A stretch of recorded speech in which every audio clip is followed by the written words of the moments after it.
आप सुन रहे हैं हिंदी साहित्य की सर्वश्रेष्ठ कहानियाँ।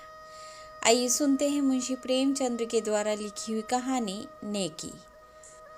सावन का महीना था। रेवती रानी ने पाँव में मेहंदी रचाई, मांग चोटी सवारी और तब अपनी बूढ़ी सास से जाकर बोली, अम्मा जी, आज मैं भी मेला देखने जाऊंगी। रेवती पंडित चिंतामणि की पत्नी थी। पंडित जी ने सरस्वती की पूजा में ज्यादा लाभ न देखकर लक्ष्मी देवी की पूजा करनी शुरू की थी। लेन देन का कारोबार करते थे, मगर और महाजनों के विपरीत खास हालातों के सिवा 25% से ज्यादा सूद लेना उचित न समझते थे। रेवती की सास बच्चे को गोद में लिए खटोले पर बैठी थी। बहू की बात सुनकर बोली, भीग जाओगी तो बच्चे को जुखाम हो जाएगा। रेवती, नहीं अम्मा, कुछ देर न लगेगी, अभी चली आऊंगी। रेवती के 2 बच्चे थे, एक लड़का, दूसरी लड़की। लड़की अभी गोद में थी और लड़का हीरामन 7वें साल में था। रेवती ने उसे अच्छे कपड़े पहनाए। नजर लगने से बचाने के लिए माथे और गालों पर काजल के टीके लगा दिए। गुड़िया पीटने के लिए एक अच्छी रंगीन छड़ी दे दी और अपनी सहेलियों के साथ मेला देखने चली। कीरत सागर के किनारे औरतों का बड़ा जमघट था। नीली घटाएं छाई हुई थीं। औरतें 16 सिंगार किए सागर के खुले हुए हरे भरे सुंदर मैदान में सावन की रिमझिम वर्षा की बहार लूट रही थी। साखों में झूले पड़े थे, कोई झूला झूलती, कोई मल्हार गाती, कोई सागर के किनारे बैठी लहरों से खेलती। ठंडी ठंडी खुशगवार पानी की हल्की फुहार, पहाड़ियों की निखरी हुई हरियावल लहरों के दिल का झकोले मौसम को ऐसा बना रहे थे कि उसमें संयम टिक ना पाता था। आज गुड़ियों की विदाई है। गुड़ियाँ अपनी ससुराल जाएंगी। कुंवारी लड़कियां हाथ पांव में मेहंदी रचाए, गुड़ियों को गहने कपड़ों से सजाए हुए उन्हें विदा करने आई हैं। उन्हें पानी में बहाती हैं और छक कर सावन के गीत गाती हैं। मगर सुख चैन के आंचल से निकलते ही इन लाड़ प्यार में पली हुई गुड़ियों पर चारों तरफ से छड़ियों और लकड़ियों की बौछार होने लगती है।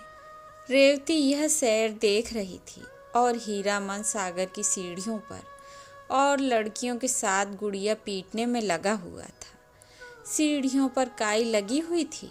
अचानक उसका पांव फिसला तो पानी में जा पड़ा।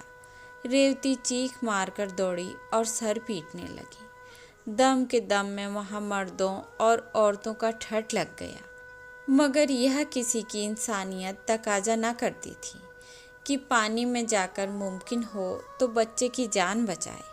संवारे हुए बाल न बिखर जाएंगे, धुली हुई धोती न भीग जाएगी। कितने ही मर्दों के दिलों में यह मर्दाना ख्याल आ रही थी। 10 मिनट गुजर गए, मगर कोई आदमी हिम्मत करता नजर न आया। गरीब रेवती पछाड़े खा रही थी। अचानक उधर से एक आदमी अपने घोड़े पर सवार चला जाता था।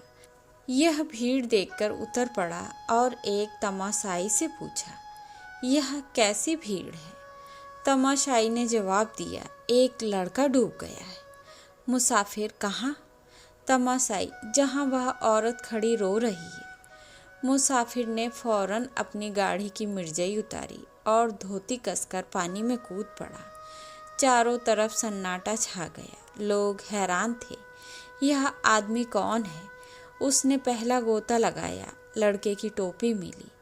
दूसरा गोता लगाया तो उसकी छड़ी हाथ में लगी और तीसरे गोते के बाद जब ऊपर आया तो लड़का उसकी गोद में था। तमाशाइयों ने जोर जोर से वाह वाह का नारा बुलंद किया। माँ दौड़कर बच्चे से लिपट गई। इसी बीच पंडित चिंतामणि के और कई मित्र आ पहुँचे और लड़के को होश में लाने की फिक्र करने लगे। आधे घंटे में लड़के ने आंखें खोल दी। लोगों की जान में जान आई। डॉक्टर साहब ने कहा, अगर लड़का 2 मिनट पानी में रहता तो बचना असंभव था। मगर जब लोग अपने गुमनाम भलाई करने वाले को ढूंढने लगे तो उसका कहीं पता न था। चारों तरफ आदमी दौड़ाए, सारा मेला छान मारा, मगर वह नजर न आया। 20 साल गुजर गए। पंडित चिंतामणि का कारोबार रोज बरोज बढ़ता गया। इसी बीच में उसकी माँ ने 7 यात्राएं की और मरी तो ठाकुर द्वारा तैयार हुआ। रेवती बहू से सास बनी, लेन देन बही खाता। हीरा मणि के हाथ में आया। हीरा मणि अब एक हष्ट पुष्ट लंबा तगड़ा नौजवान था, बहुत अच्छे स्वभाव का, नेक। कभी कभी बाप से छिपाकर गरीब आसामियों को यूं ही कर्ज दे दिया करता। चिंतामणि ने कई बार इस अपराध के लिए बेटे को आंखें दिखाई थी और अलग कर देने की धमकी दी थी। हीरा मणि ने एक बार एक संस्कृत पाठशाला के लिए 50 रुपया चंदा दिया। पंडित जी उस पर ऐसे क्रुद्ध हुए कि 2 दिन तक खाना नहीं खाया। ऐसे अप्रिय प्रसंग आए दिन होते रहते थे। इन्हीं कारणों से हीरा मणि की तबीयत बाप से कुछ खींची रहती थी, मगर उसकी यह सारी शरारतें हमेशा रेवती की साजिश से हुआ करती थी। जब कस्बे की गरीब विधवाएं या जमींदार के सताए हुए आसामियों की औरतें रेवती के पास आकर हीरा मणि को आंचल फैला फैला कर दुआएं देने लगती, तो उसे ऐसा मालूम होता कि मुझसे ज़्यादा भाग्यवान और मेरे बेटे से ज़्यादा नेक आदमी दुनिया में कोई ना होगा। तब उसे बरबस वह दिन याद आ जाता जब हीरा मणि कीरत सागर में डूब गया था, और उस आदमी की तस्वीर उसकी आंखों के सामने खड़ी हो जाती जिसने उसके लाल को डूबने से बचाया था। उसके दिल की गहराई से दुआ निकलती और ऐसा जी चाहता कि उसे देख पाती तो उसके पांव पर गिर पड़ती। उसे अब पक्का विश्वास हो गया था कि वह मनुष्य न था बल्कि कोई देवता था। वह अब उसी खटोले पर बैठी हुई जिस पर उसकी सास बैठती थी, अपने दोनों पोतों को खिलाया करती थी। आज हीरा मणि की 27वीं सालगिरह थी। रेवती के लिए यह दिन साल के दिनों में सबसे अधिक शुभ था। आज उसका दया का हाथ खूब उदारता दिखलाता था, और यही एक अनुचित खर्च था जिसमें पंडित चिंतामणि भी शरीक हो जाते थे। आज के दिन वह बहुत खुश होती और बहुत रोती, और आज अपने गुमनाम भलाई करने वाले के लिए उसके दिल से जो दुआएं निकलती, वह दिल और दिमाग की अच्छी से अच्छी भावनाओं में रंगी होती थी। उसी दिन की बदौलत तो आज मुझे यह दिन और यह सुख देखना नसीब हुआ है। एक दिन हीरा मणि ने आकर रेवती से कहा, अम्मा, श्रीपुर नीलाम पर चढ़ा हुआ है, कहो तो मैं भी दाम लगाऊं। रेवती, 16 आना है। हीरा मणि, 16 आना? अच्छा गांव है, न बड़ा न छोटा। यहाँ से 10 कोस है। 20,000 तक बोली चढ़ चुकी है। 100-200 में ख़त्म हो जाएगी। रेवती, अपने दादा से तो पूछो। हीरा मणि, उनके साथ 2 घंटे तक माथापच्ची करने की किसे फुर्सत है। हीरा मणि अब घर का मालिक हो गया था और चिंतामणि की एक न चलने पाती। वह गरीब अब ऐनक लगाए एक गद्दे पर बैठे अपना वक्त खांसने में खर्च करते थे। दूसरे दिन हीरा मणि के नाम पर श्रीपुर खत्म हो गया। महाजन से जमींदार हुए, अपने मुनीम और 2 चपरासियों को लेकर गांव की सैर करने चले। श्रीपुर वालों को खबर हुई, नए जमींदार का पहला आगमन था। घर घर नजराने देने की तैयारियां होने लगी। 5वें दिन शाम के वक्त हीरा मणि गांव में दाखिल हुआ। दही और चावल का तिलक लगाया गया और 300 असामी पहर रात तक हाथ बांधे हुए उनकी सेवा में खड़े रहे। सवेरे मुख्तार आम ने आसामियों का परिचय कराना शुरू किया। जो आसामी जमींदार के सामने आता, वह अपनी बिसात के मुताबिक 1 या 2 रुपए उनके पांव पर रख देता। दोपहर होते होते 500 रुपए का ढेर लगा हुआ था। हीरा मणि को पहली बार जमींदारी का मजा मिला। पहली बार धन और बल का नशा महसूस हुआ। सब नशों से ज़्यादा तेज, ज़्यादा घातक धन का नशा है। जब आसामियों की फहरिस्त ख़त्म हो गई तो मुख्तार से बोले, और कोई आसामी तो बाकी नहीं है? मुख्तार, हाँ महाराज, अभी एक आसामी और है, तखत सिंह। हीरा मणि, वह क्यों नहीं आया? मुख्तार, जरा मस्त है। हीरा मणि, मैं उसकी मस्ती उतार दूंगा, जरा कोई उसे बुला लाए। थोड़ी देर में एक बूढ़ा आदमी लाठी टेकता हुआ आया और दंडवत करके जमीन पर बैठ गया। न नजर न नियाज। उसकी यह गुस्ताखी देखकर हीरा मणि को बुखार चढ़ाया। कड़क कर बोले, अभी किसी जमींदार से पाला नहीं पड़ा, एक एक की हेकड़ी भुला दूंगा। तखत सिंह ने हीरा मणि की तरफ गौर से देखकर जवाब दिया, मेरे सामने 20 जमींदार आए और चले गए, मगर कभी किसी ने इस तरह घुड़की नहीं दी। यह कहकर उसने लाठी उठाई और अपने घर चला आया। बूढ़ी ठाकुराइन ने पूछा, देखा जमींदार को, कैसे आदमी है? तखत सिंह, अच्छे आदमी हैं, मैं उन्हें पहचान गया। ठाकुराइन, क्या तुमसे पहले की मुलाकात है? तखत सिंह, मेरी उनकी 20 बरस की जान पहचान है। गुड़ियों के मेले वाली बात याद है ना? उस दिन से तखत सिंह फिर हीरा मणि के पास न आया। 6 महीने के बाद रेवती को भी श्रीपुर देखने का शौक हुआ। वह और उसकी बहू और बच्चे सब श्रीपुर आए। गांव की सब औरतें उससे मिलने आईं, उनमें बूढ़ी ठाकुराइन भी थी। उसकी बातचीत, सलीका और तमीज़ देखकर रेवती दंग रह गई। जब वह चलने लगी तो रेवती ने कहा, ठाकुराइन, कभी कभी आया करना, तुमसे मिलकर तबीयत बहुत खुश हुई। इस तरह दोनों औरतों में धीरे धीरे मेल हो गया। यहाँ तो यह कैफियत थी, और हीरा मणि अपने मुख्तारे आम के बहकावे में आकर तखत सिंह को बेदखल करने की तरकीबें सोच रहा था। जेठ की पूर्णमासी आई। हीरा मणि की सालगिरह की तैयारियां होने लगी। रेवती चलनी में मैदा छान रही थी कि बूढ़ी ठाकुराइन आई। रेवती ने मुस्कुराकर कहा, ठाकुराइन, हमारे यहाँ कल तुम्हारा न्योता है।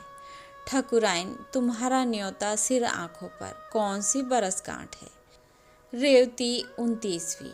ठाकुराइन, नारायण करे अभी ऐसे ऐसे 100 दिन तुम्हें और देखने को नसीब हो। रेवती, ठाकुराइन, तुम्हारी जबान मुबारक हो, बड़े बड़े जंतर मंतर किए हैं, तब तुम लोगों की दुआ से यह दिन देखना नसीब हुआ है। यह तो 7वें ही साल में थे कि इसकी जान के लाले पड़ गए। गुड़ियों का मेला देखने गई थी, यह पानी में गिर पड़े। बड़े एक महात्मा ने इसकी जान बचाई। इनकी जान उन्हीं की दी हुई है। बहुत तलाश करवाया, उनका पता न चला। हर बरसगांठ पर उनके नाम से 100 रुपये निकाल कर रखती हूँ। 2000 से कुछ ऊपर हो गए हैं। बच्चे की नीयत है कि उनके नाम से श्रीपुर में एक मंदिर बनवा दें। सच मानो ठाकुराइन, एक बार उनके दर्शन हो जाते तो जीवन सफल हो जाता, जी की हवस निकाल लेते। रेवती जब खामोश हुई तो ठाकुराइन की आंखों में आंसू जारी थे। दूसरे दिन एक तरफ हीरा मणि की सालगिरह का उत्सव था और दूसरी तरफ तखत सिंह के खेत नीलाम हो रहे थे। ठाकुराइन बोली, मैं रेवती रानी के पास जाकर दुहाई मचाती हूँ। तखत सिंह ने जवाब दिया, मेरे जीते जी नहीं। आषाढ़ का महीना आया। मेघराज ने अपनी प्राणदायी उदारता दिखाई। श्रीपुर के किसान अपने अपने खेत जोतने चले। तखत सिंह की लालसा भरी आंखें उनके साथ साथ जाती, यहाँ तक कि जमीन उन्हें अपने दामन में छिपा लेती। तखत सिंह के पास एक गाय थी। वह अब दिन के दिन उसे चराया करता। उसकी जिंदगी का अब यही एक सहारा था। उसके उपले और दूध बेचकर गुजर बसर करता था। कभी कभी फाके करने पड़ जाते। यह सब मुसीबतें उसने झेली, मगर अपनी कंगाली का रोना रोने के लिए एक दिन भी हीरा मणि के पास न गया। हीरा मणि ने उसे नीचा दिखाना चाहा था, मगर खुद उसे ही नीचा देखना पड़ा। जीतने पर भी उसे हार हुई। पुराने लोहे को अपनी नीच हट की आंच से न झुका सका। एक दिन रेवती ने कहा, बेटा, तुमने गरीब को सताया, अच्छा ना किया। हीरा मणि ने तेज होकर जवाब दिया, वह गरीब नहीं है, उसका घमंड मैं तोड़ दूंगा। दौलत के नशे में मतवाला जमींदार वह चीज़ तोड़ने की फिक्र में था जो कहीं थी ही नहीं। जैसे नासमझ बच्चा अपनी परछाई से लड़ने लगता है। साल भर तखत सिंह ने ज्यों त्यों करके काटा। फिर बरसात आई, उसका घर छाया न गया। कई दिन तक मूसलाधार मेघ बरसा तो मकान का एक हिस्सा गिर पड़ा। गाय वहां बंधी हुई थी, दबकर मर गई। तखत सिंह को भी सख्त चोट आई। उसी दिन से बुखार आना शुरू हुआ। दवा दारू कौन करता, रोजी का सहारा था वह भी टूटा। जालिम बेदर्द मुसीबत ने कुचल डाला। सारा मकान पानी से भरा हुआ, घर में अनाज का एक दाना नहीं। अंधेरे में पड़ा हुआ कराह रहा था कि रेवती उसके घर गई। तखत सिंह ने आंखें खोली और पूछा, कौन है? ठकुराइन, रेवती रानी है। तखत सिंह, मेरे धन्य भाग, मुझ पर बड़ी दया की। रेवती ने लज्जित होकर कहा, ठकुराइन, ईश्वर जानता है मैं अपने बेटे से हैरान हूँ। तुम्हें जो तकलीफ हो मुझसे कहो। तुम्हारे ऊपर ऐसी आफत पड़ गई और हमसे खबर तक ना की। यह कहकर रेवती ने रुपयों की एक छोटी सी पोटली ठकुराइन के सामने रख दी। रुपयों की झनकार सुनकर तखत सिंह उठ बैठा और बोला, रानी, हम इसके भूखे नहीं हैं, मरते दम गुनाहगार न करो। दूसरे दिन हीरा मणि भी अपने मुसाहिबों को लिए उधर से जा निकला। गिरा हुआ मकान देखकर मुस्कुराया। उसके दिल ने कहा, आखिर मैंने उसका घमंड तोड़ दिया। मकान के अंदर जाकर बोला, ठाकुर, अब क्या हाल है? ठाकुर ने धीरे से कहा, सब ईश्वर की दया है, आप कैसे फूल पड़े। हीरा मणि को दूसरी बार हार खानी पड़ी। उसकी यह आरजू कि तखत सिंह मेरे पाँव को आँखों से चूमे अब भी पूरी ना हुई। उसी रात को वह गरीब, आज़ाद, ईमानदार और बेगरज ठाकुर इस दुनिया से विदा हो गया। बूढ़ी ठकुराइन अब दुनिया में अकेली थी। कोई उसके गम का शरीक और उसके मरने पर आंसू बहाने वाला ना था। कंगाली ने गम की आंच और तेज कर दी थी। ज़रूरत की चीज़ें मौत के घाव को चाहे ना भर सकें, मगर मरहम का काम जरूर करती हैं। रोटी की चिंता बुरी बला है। ठकुराइन अब खेत और चारागाह से गोबर चुन लाती और उपले बनाकर बेचती। उसे लाठी टेकते हुए खेतों को जाते और गोबर का टोकरा सिर पर रखकर बोझ में हाँफते हुए आते देखना बहुत ही दर्दनाक था। यहाँ तक कि हीरा मणि को भी उस पर तरस आ गया। एक दिन उन्होंने आटा, दाल, चावल थालियों में रखकर उसके घर भेजा। रेवती खुद लेकर गई, मगर बूढ़ी ठकुराइन आंखों में आंसू भरकर बोली, रेवती, जब तक आंखों से सूजता है और हाथ पांव चलते हैं, मुझे और मरने वाले को गुनाहगार न करो। उस दिन से हीरा मणि को फिर उसके साथ अमली हमदर्दी दिखलाने का साहस न हुआ। एक दिन रेवती ने ठकुराइन से उपले मोल लिए। गांव में पैसे के 30 उपले बिकते थे। उसने चाहा कि इससे 20 ही उपले लूं। उस दिन से ठकुराइन ने उसके यहाँ उपले लाना बंद कर दिया। ऐसी देवियाँ दुनिया में कितनी हैं, क्या वह इतना न जानती थी कि एक गुप्त रहस्य जबान पर लाकर मैं अपनी इन तकलीफ़ों का खात्मा कर सकती हूँ, मगर फिर वह एहसान का बदला ना हो जाएगा। मसल मशहूर है, नेकी कर और दरिया में डाल। शायद उसके दिल में कभी यह ख्याल ही नहीं आया कि मैंने रेवती पर कोई एहसान किया। यह वफादार आन पर मरने वाली औरत पति के मरने के बाद 3 साल तक जिंदा रही। यह जमाना उसने जिस तकलीफ से काटा, उसे याद करके रोंगटे खड़े हो जाते हैं। कई कई दिन निराहार बीत जाते। कभी गोबर ना मिलता, कभी कोई उपले चुरा ले जाता। ईश्वर की मर्जी, किसी का घर भरा हुआ है, खाने वाला नहीं है, कोई यूं रो रो कर जिंदगी काटता है। बुढ़िया ने यह सब दुख झेला मगर किसी के सामने हाथ नहीं फैलाया। हीरा मणि की 30वीं सालगिरह आई। ढोल की सुहानी आवाज़ सुनाई देने लगी। एक तरफ घी की पूड़ियाँ पक रही थी, दूसरी तरफ तेल की। घी की मोटे ब्राह्मणों के लिए, तेल की गरीब भूखे नीचों के लिए। अचानक एक औरत ने रेवती से आकर कहा, ठकुराइन जाने कैसी हुई जाती है, तुम्हें बुला रही है। रेवती ने दिल में कहा, आज तो खैरियत से काटना, कहीं बुढ़िया मर न रही हो। यह सोचकर वह बुढ़िया के पास न गई। हीरा मणि ने जब देखा अम्मा नहीं जाना चाहती तो खुद चला। ठकुराइन पर उसे कुछ दिनों से दया आने लगी, मगर रेवती मकान के दरवाजे से उसे मना करने आई। यह रहम दिल, नेक मिजाज, शरीफ रेवती थी।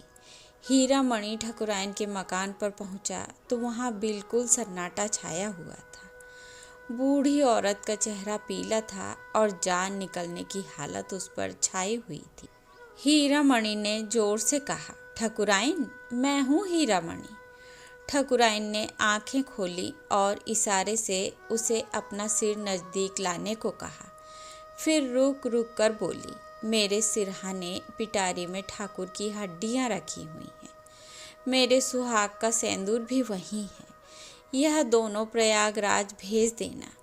यह कहकर उसने आंखें बंद कर ली। हीरा मणि ने पिटारी खोली तो दोनों चीज़ें हिफाजत के साथ रखी हुई थीं। एक पोटली में 10 रुपए भी रखे हुए मिले। यह शायद जाने वाले का सफ़र खर्च था। रात को ठकुराइन के कष्टों का हमेशा के लिए अंत हो गया। उसी रात को रेवती ने सपना देखा। सावन का मेला है, घटाएं छाई हुई हैं, मैं कीरत सागर के किनारे खड़ी हूँ। इतने में हीरा मणि पानी में फिसल पड़ा। मैं छाती पीट पीट कर रोने लगी।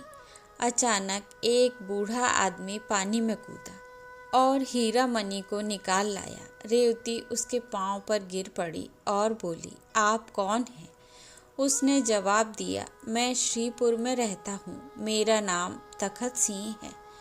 श्रीपुर अब भी हीरा मणि के कब्जे में है, मगर अब रौनक दोबाला हो गई है। वहाँ जाओ तो दूर से शिवालय का सुनहरा कलश दिखाई देने लगता है। जिस जगह तखत सिंह का मकान था वहाँ यह शिवाला बना हुआ है। उसके सामने एक पक्का कुआं और पक्की धर्मशाला है। मुसाफिर यहाँ ठहरते हैं और तखत सिंह का गुणगान गाते हैं। यह शिवाला और धर्मशाला दोनों उसके नाम से मशहूर हैं।